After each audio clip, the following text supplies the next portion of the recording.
Kim, how did you find carnivore? Well, like so many people, YouTube. Uh, but it's a long story in that I basically had a nervous breakdown after my mom died, and I was going to doctors all over the place trying to figure out why I was having panic attacks and anxiety.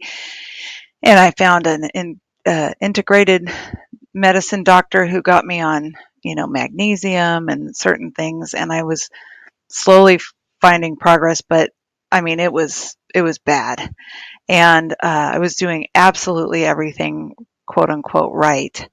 And out of desperation, one day, this is before I really got on YouTube. I found a blog where women who had been through what I was going through were posting things, and some of them said, if paleo isn't good, you need to go keto. And I thought, keto. So in 2019, I'm all in. I go keto. And because of that, I found Dr. Carl Goldkamp. He's the keto naturopath, and I was following him on YouTube. He was like pretty much the only person I was following on YouTube. And then one day, this video of Dr. Berg pops up, and he says, "If keto isn't doing it for you, try carnivore." And I'm like, carnivore. And so my story with keto was, I found a lot of healing with keto. Don't get me wrong, keto is wonderful. I was pretty clean keto too. So my anxiety got better, a lot of things got better, but I was still having issues with sleep and pain. Yeah, so when Dr. Berg popped up and said, if you're not getting what you need out of keto, try carnivore, it resonated with me, right? Because here I was having some progress, but I still had this insomnia and this pain, terrible pain in my joints. And so I thought maybe I should try this carnivore thing. And I'm embarrassed to say that it was February 2024. So I was doing keto 19, 20, 21, 22, 20. It took me that long to really find carnivore. But anyway, I immediately typed in carnivore diet and got a bunch of other people. Of course, Dr. Baker and Dr. Berry. And it sounded wonderful, and I was all in because already I'm eating pretty much just protein and vegetables. And if they're saying I don't need vegetables, I'm willing to give it a try. So so I did. We were going to go on a trip to Indiana, and I thought maybe I should start it after I get back. But I mean, I was already packing all of these pain things so that I could function. And I thought, I'm not waiting. So it was about 2 days before the trip, and I just started carnivore. I just eliminated all the vegetables and stuff I was eating, and I just ate beef, bacon, butter, and eggs. And we got on the plane. I brought hard boiled eggs. I was ready to go. We stayed at a place across from a store where I got butter and I got uh, eggs. They had hard boiled eggs. So I stocked the little mini fridge with carnivore foods, and I made it. I made it through that weekend. And what I noticed was I never once needed to open the Bengay. I was flying home, and I thought I didn't have pain. So it's about 4 days into carnivore. I had no pain already in my joints. So I was all in. I just kept going, and then I reached out to you at 60 days, and we talked about it. And I think in that interview you said, "So is this it for you?" And I said, "Absolutely." And here I am 18 months later. It's been amazing. It's been absolutely amazing. I've never looked back. That's how I found carnivore. So, like, your life 18 months later, uh, a day, pain or anxiety, bad feelings, any of that kind of stuff, it's all gone. It's all gone and it's never returned. 18 months completely pain free. I think in the last video I was telling you how bad it was. I mean, it was to the point where I would wake up in the middle of the night in excruciating pain because I'd moved my arm or something, and I would be crying. I would wake up crying in pain. That's how bad the pain was. And within, the first 4, 5, 6 days, that was gone, and it has never ever returned. Never ever returned. The pain is all gone. And then, the crunchy knees going up and down the stairs, that went away. That wasn't painful, but it was scary, crunch, crunch, crunch. That's all gone. I go run up and down the stairs. No problem now. No noise, no crunching, no discomfort whatsoever. It's been an absolute amazing journey. I think I told you about being unable to keep up with my husband hiking, and within a few days of carnivore, I could keep up with them, and I was even passing him. Well, now it's to the point where I put on a weighted vest. I wear a 14-pound weighted vest, and I can keep up with him, and it's wonderful. Of course, that's the weight I took off, so it's kind of like, just keeping me where I was with carnivore initially. Since I was able to keep up with them before I lost the weight, once I went carnivore, I can keep up with them now, putting the weight back on, staying carnivore. But yeah, I do that for strength. Women have to be concerned about bone density, and all of us older people need to be concerned with keeping muscle. I'm just turned 58. So when I found carnivore, I was 56, and now I'm 58. I was just about to be 57. So, and yeah, I'm so excited for my future. I really thought my future was going to be, Bengay and Tylenol and pain and limited mobility and trailing behind my husband on hikes. And now I feel like a 30-year-old. It's amazing. It's such an amazing feeling when you have got into this mindset over a period of months or years that, well, the wheels are just falling off now. And then all of a sudden it's like, no, no, no, no, you can do everything. Yeah. Uh, so our basement flooded this back in April. And I tell you what, Dave, being almost 58 and able to run up and down the stairs carrying tons and tons of stuff up out of my basement, it was a complete disaster. We had the disaster people come in and suck the water out and all that. But I had lots of stuff down there that I needed to get up out of their way. And I went all day, 9 hours up and down carrying heavy stuff. It was amazing.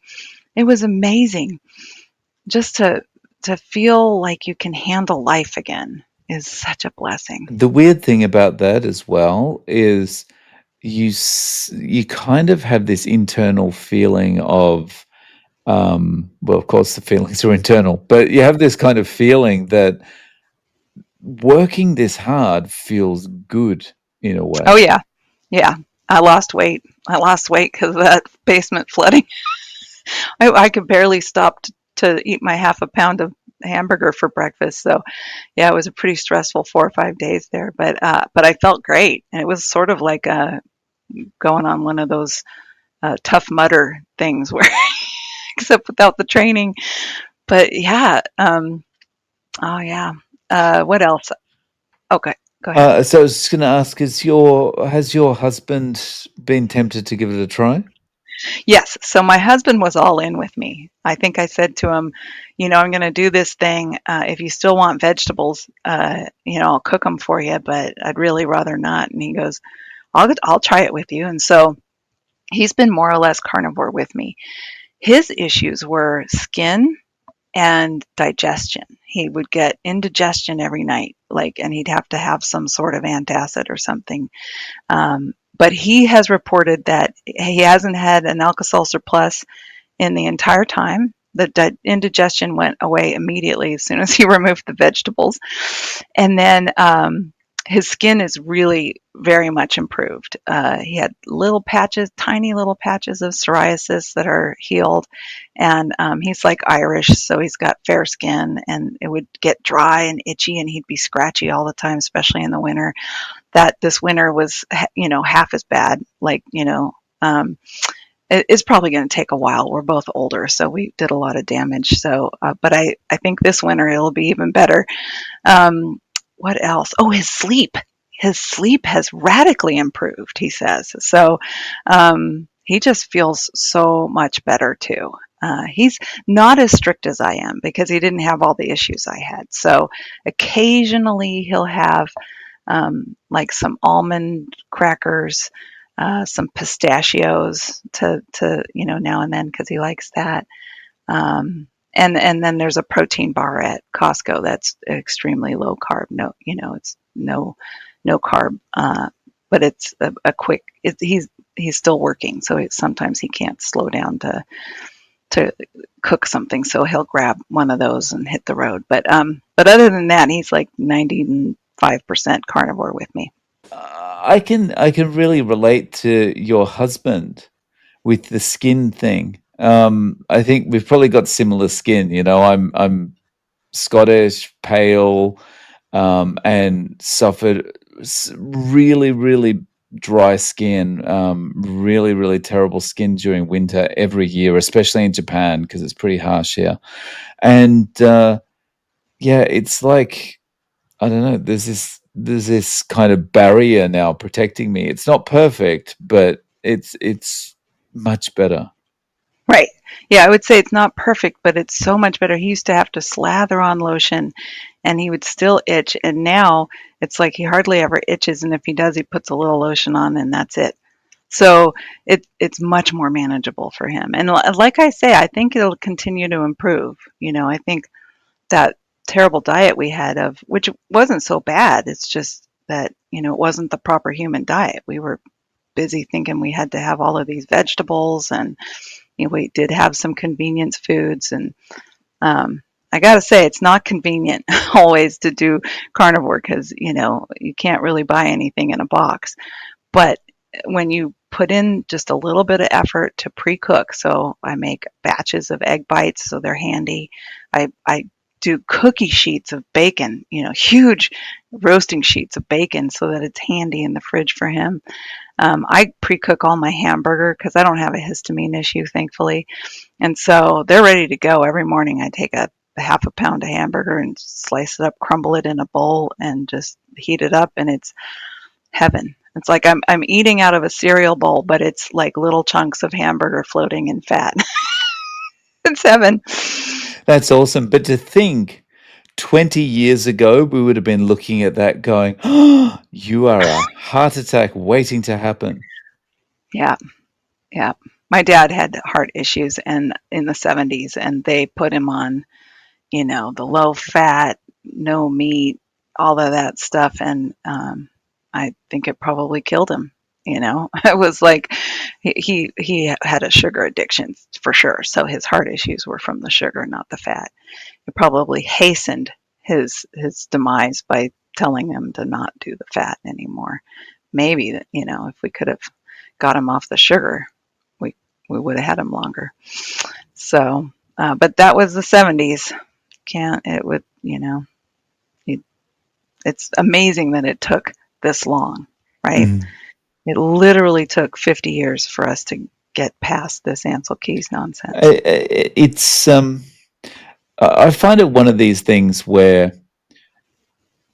you spend your whole life being told the opposite, and then when you finally are in a position where you're open enough to consider this, you kind of sit back and look at it and go, "Oh yeah, this makes complete sense. Why did I never think of this before?"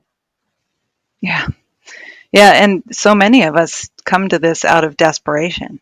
It has to get so bad before we're willing to open our mind. I mean, I was in so much pain. And, the nervous breakdown I was vegetarian, vegan for years. I'm sure I just tanked every last ounce of anything good in my body, and I couldn't cope with the grief and the shock.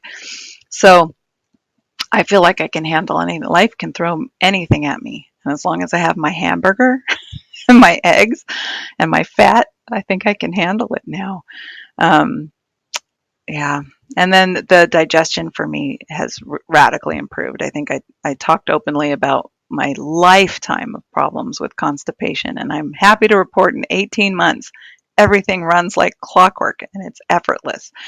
I've waited my whole life for a lovely little Bristol 4, and now I have them all the time. Or not all the time, but every couple days. It's wonderful. It's yeah, and you when you talk to, if you were to talk to the average person on the street about something like this, they go, "What are you so concerned about this for?" But it's such a fundamental part of your life. It has such a massive impact on everything, you know? Oh, yeah. Because you think about it all the time. When am I going to go? Am I going to go? Do I have to have a laxative? What if I get, tied up in there and I got to have surgery? I mean, it's always on your mind and it shouldn't be, you know? You just have a feeling, you go in there 30 seconds later, you're done and you're gone and you never have to think of it. It's such a blessing, such a So blessing. this is one of the other things that, you know, once you realize it, everything kind of falls into place and you go, well, why didn't I think of this before? And it's like when you talk about you shouldn't have to think about this, there's no animals in the animal kingdom thinking about this kind of thing day to day. And Right. it's like, why are we the only species that has to worry about all this kind of stuff? Yeah, it's Mm. crazy. And having doctors say, well, you got to get 30 grams of fiber, go 2 or 3 times a day. It's ludicrous. There's no animal in the wild that is thinking about, did I get enough fiber today? And did I have enough bowel movements? I mean, you just eat what you're supposed to eat and everything just works. It's amazing. So since it's been 18 months, I'd love to update your viewers on some other things that I didn't cover in the first session. So some new items that I got excited about following you and others who have reported amazing things. Vitiligo. So I have a little bit of vitiligo on my arms, which should be, I don't know if you can see it. It should be a sign of, you know, problems. I should have recognized this years ago just from my skin. So many people report an improvement. And I want to say that I was hoping it would happen overnight. If you have it too, just give it time. I see little bits of improvement. It's not going to go away overnight, but I do think there's much less on this arm and there's only two patches that are really noticeable on this arm anymore that used to like pop out like someone put white out on my skin, and now they're starting to blend in. So but give it time. So I'll report back at 3 years and let you know if they're all gone. Eye floaters. I love Dr. Lisa Wiederman, and she talked about the eye. She's an eye doctor, and people talk about getting rid of their eye floaters. Of course, again, I wanted it to happen overnight. And so, I keep checking. I will say that I think about 50% of them are gone. I think it's going to take a little longer to get rid of all of them. But it used to be like sometimes in the morning, it was kind of like I'd move my eyes and it'd be like this, bubbly glass, like everything would sort of distort because I was looking through. And now it's like maybe half as much. And at certain times of the day, I can't even conjure them, make them happen. So it's really much improved. And so I'm hoping in another 18 months I can report they're all gone. My distance vision improved. So I went to the eye doctor and they do the photographs and everything. And she goes, your eyes are back to normal. Like, because I didn't have glasses until 2021, and then that's when I needed them. And she goes, they're back. You don't need glasses anymore. So that was probably disappointing for her because I'm sure she wanted to sell me another pair. But that's lovely because now I can drive in strange cities. I was on the East Coast driving around and I can see the street signs. I don't need, although I bring my glasses just in case. And then my readers haven't changed. I still need them occasionally if the print is really small, but sometimes I catch myself reading a book and I haven't put my readers on. And I go, wow, I had no problem reading this without my readers. So that's nice. Um, let's see. Uh, let's talk about the boredom with carnivore. Everybody says, aren't you going to get bored? Well, it's been 18 months, and not only am I not bored, I'm not terribly creative like Chris Cook in National or anything, but not only am I not bored, I mean, like I eat the same thing every day and absolutely look forward to it and love it. And I've found just foods that I absolutely love, like oxtail. You couldn't have told me I would absolutely love this oxtail business, but it's so delicious. And I get excited actually when I see a good deal on it because I'm like, oh, yay, I can have more oxtail. So don't worry about getting bored with carnivore. If you are a foodie, there's plenty of amazing recipes, and you can follow Chris Cooking Nashville. But anytime I feel like a little something different, I pretty much just eat beef, a little bit of pork, and but I'm not a chicken fan. But if I want something different, we'll go out to eat, and I'll get a properly fancy cooked piece of salmon that's perfectly seared or something, and that'll excite me. Let's see. Dairy. I did discover that dairy is not an option for me. So everybody's got to experiment. Some people do fine with it, but I had like sinus issues when I had dairy in my daily diet, just a little bit. And so I just eliminated it and everything cleared right up. But I get stuffy, and my husband just said this morning that he feels that way too if he has too much cottage cheese or yogurt. So it might not be the best for everybody. But there is life after dairy. There's plenty of other delicious foods. Energy, I talked about the basement flooding and how grateful I was to be able to keep up with that. And now I would like to talk about the pros and cons of carnivore, because there's obviously a ton of pros, but there are some cons. So uh, this could be a pro or a con depending on who you are. But I am really a lazy person. I do not like grooming. It's like I've never been one of these girls that likes to spend hours in the bathroom doing her hair or makeup or nails or anything. So carnivore has increased the number of times I have to trim my nails and clip my hair. I mean, your hair and nails will just grow like crazy. So if you love that, ladies, your nails will be super strong and as long as you want them, and they'll get there overnight. Um, but I don't like that. So for me, it's a con. I have to do my stuff more often. Sleep. I used to love to sleep. Like it was like a luxury. Probably because I was so tired all the time, and I would sleep like 8 hours and feel like, oh, I could sleep more. I just want to stay in bed. That doesn't happen anymore. I just wake up at 6 hours. Doesn't matter what time I go to sleep. My eyes just pop open at 6 hours and I'm out of bed. And so this is great because I get more done. I feel wonderful. I don't need to lay around in bed.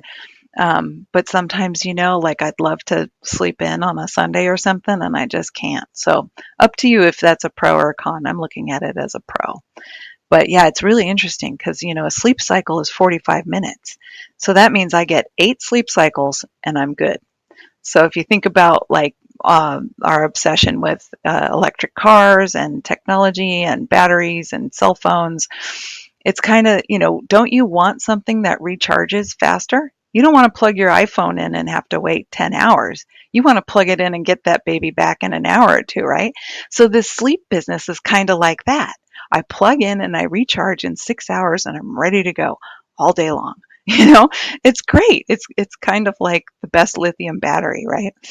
Um, and then travel. So um, it's still hard for me. So travel is still a con. It's still hard for me to eat really clean carnivore when I can't control, the preparation of the food myself. And so it is a little frustrating to still have, like when I travel, I do have problems with a little bit of problems with sleep, because if a seed oil gets in there or something, I have trouble falling asleep and the sleep isn't good. So my carnivore is awesome when you can cook all your own food. And there I do sometimes miss, like, from my youth, like the 20s and 30s, when you could eat or drink anything and still go to sleep and wake up and not have to think about it. But I do have to think very carefully about what I order at restaurants. I do tell the servers, I have a wicked allergy to seed oils. Please don't cook anything in seed oils. I avoid all sauces. I tell them, I don't want, if it's not butter, I don't want that oil on my plate. And still it sneaks in. So, but it's totally fine. Like on the East Coast, I got 5 hours a night instead of 6. I still felt great and I could do everything I needed to do while I was traveling, but it is I wish it was a little bit more bulletproof. I wish you could go to a restaurant and trust these people to only cook the things the way you want them cooked. But anywho, there's that, and then the food prep thing. Depends on who you are. I find to be really successful with carnivore, I do a little bit of food prep. I like to have stuff, purchased, ready to go, and if not pre-cooked, just super easy. Because then it just never enters my mind. If I'm feeling like I need a little energy, I can just pop a couple pieces of pre-cooked bacon in the microwave for 30 seconds. I have a snack. I'm good to go. So, not that I really ever need to snack, but um, food prep is your friend on carnivore, I think. So with all the good things that have happened, 18 months in, feeling so wonderful, has this turned you into a little bit of an evangelist where you're running around the supermarket, tipping over people's shopping carts, saying, you don't need this cereal? Yeah. Yeah, I've gotten myself into trouble because my entire family has had a lecture from me about the wonders of it all. But the interesting thing is, our nephew was over. We hadn't seen him in a year. And his wife said, your husband is looking so much better. He's lost weight. His skin looks good. And so I didn't even have to say anything. She said that. And then I said, well, it's the carnivore. And I was able to give a little lecture on that. And of course, when we took them out to dinner, Ray and I were eating carnivore and they were eating stuff and their kids were bouncing off the walls, and I'm like, yeah, if you eliminate the fries and the bread on the hamburger, your little 5-year-old will, calm right down.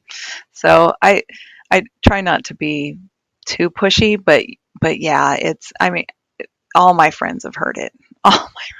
All my friends and my family have heard, just go carnivore. They'll complain about something and I'll say, just go carnivore. They're not willing to give up the carbs. It's sad. It's so sad, but it's an addiction. Yeah, and I guess it's one of these things that you have to be faced with. You have to be faced with your thing before you're ready to fully commit to it, Because if Yeah, it's just, oh, this person's looking great, what are you doing? Eating carnivore. Okay, well, I want to lose weight like you too. That's not enough, right?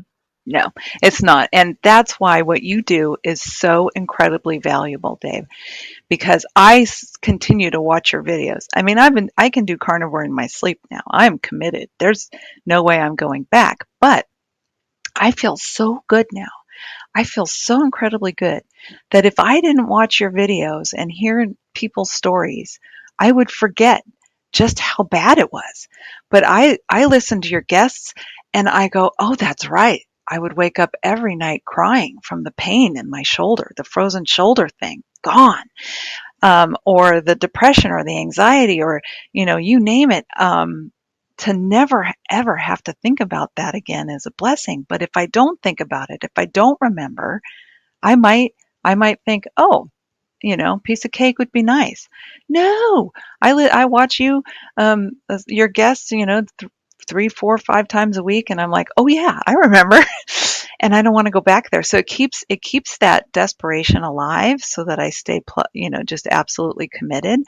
And I think that that's really what it is people have to be desperate, then try it, and then get the relief.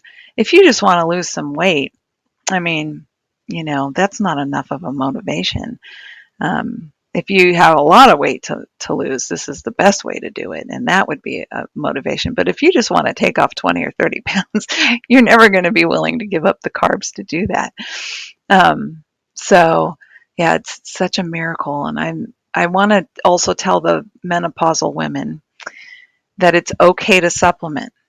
I came to carnivore at 56. So I had a lifetime of damage, just a lifetime of damage to my body, even though I thought I was doing the right thing the last 10, 20 years with like vegetarian, vegan crap. So I need to supplement. If you come to carnivore and you're 30 or 40 and you've been like maybe out of out of shape for 10 years or something, you can turn it around and just live on meat, and your body will get what it needs. But so the real young influencers, they're right. You probably can just go carnivore and get what you need. But as a menopausal woman, I there's things I have to do. I had a complete nervous breakdown, so I will supplement with magnesium. Magnesium is key for the nervous system. I live in Seattle. I don't get sunshine 9 months of the year. I take vitamin D and K2 because I don't want to be sad. Uh, what else? Oh, with the estrogen dominance from my rocky perimenopause, I still take a little dim. I don't want to eat cruciferous vegetables, so I take a tiny little pill that keeps my body from turning testosterone back into estrogen, because my body got in the habit of doing that when I was in estrogen dominance. That would probably drop off at, maybe when I'm in my mid 60s. But hey, I don't want estrogen dominance again. Of course, the minute you get off of vegetables, wow, the estrogen dominance thing is so manageable, because a lot of the estrogen comes from vegetables. It's terrible. They're phytoestrogens. So, but yeah, don't be afraid to supplement a little bit with magnesium and things like that. If you're older and of course, go to a doctor. I had all my labs done. I was definitely low in magnesium. So, I'm not saying don't go to a doctor and just supplement, but find out what your body might need, and don't feel bad if some of these influencers don't need anything other than meat.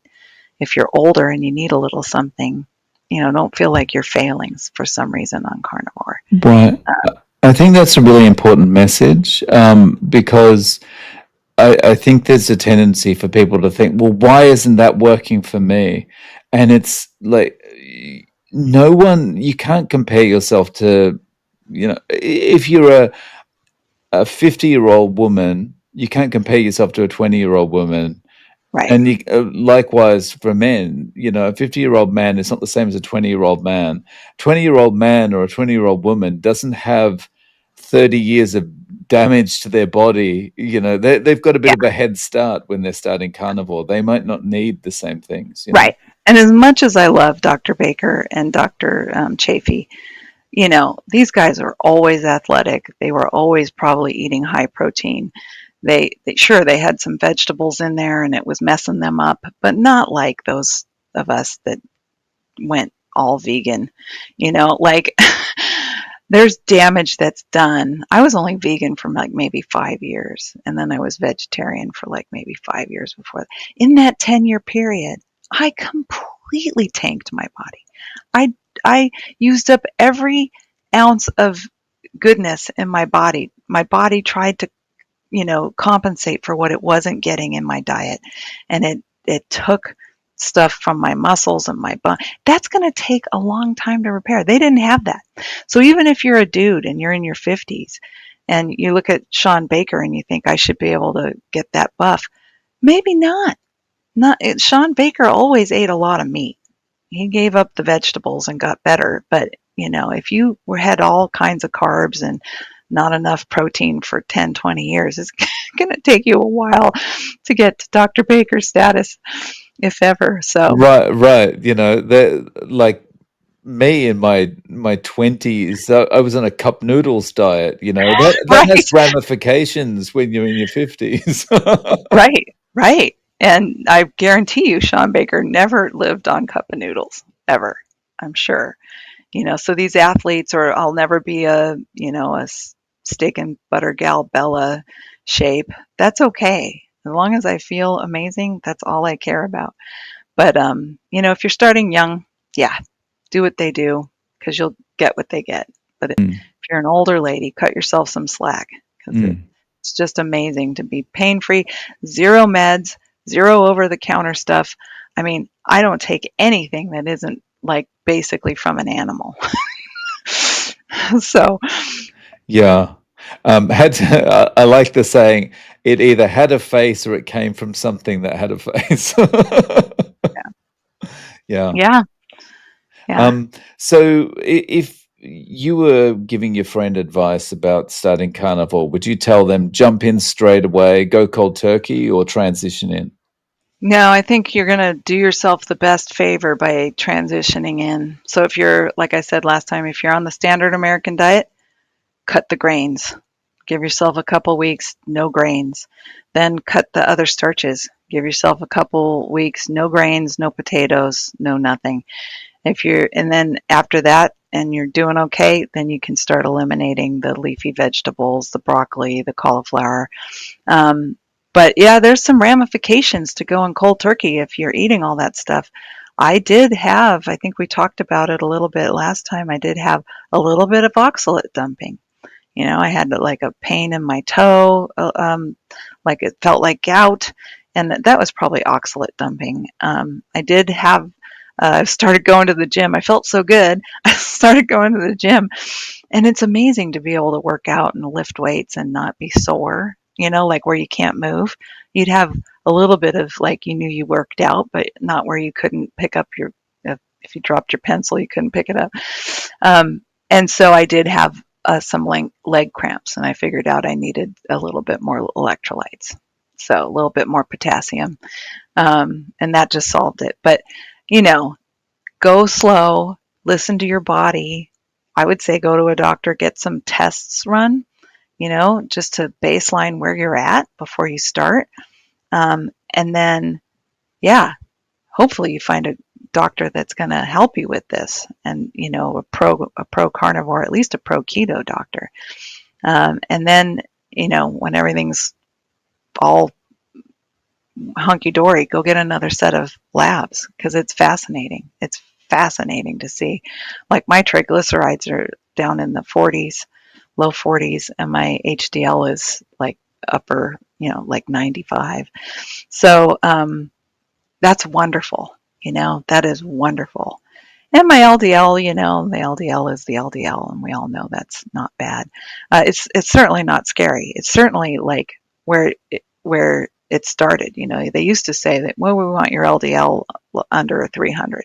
You know, and as statins sold more and more, they lowered that number. So it was perfectly fine in the 1950s. My LDL level is perfectly fine before it matches the number that they pushed before they found statins. Yeah, So yeah, that's the there way I you look go. at it. When I was born, the number was okay, so that's Yep. Yep. yeah.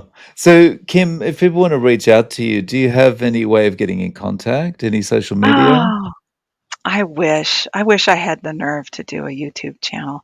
I would love to show people some of my little tips and tricks for food prep, because I haven't seen any influencers that do what I do with my hamburger and my oxtails. But I just don't have the courage to put myself out there on YouTube and get criticized by all the vegans. So, so the best way is I have a little website, kimshine.org, and I have a couple pages out there where I talk about meat, meat as wellness, and then my email is out there. So it's just kimshine87 at live.com. So happy to respond to emails or comments on the website, but I haven't worked up the nerve for YouTube yet. No, no worries. I'll link to your website and your email in the show notes. Kim, thank you for coming back on and letting us know how things are going. I really appreciate your time. Okay, I'll reach out in another 18 months and we'll do a 3-year update.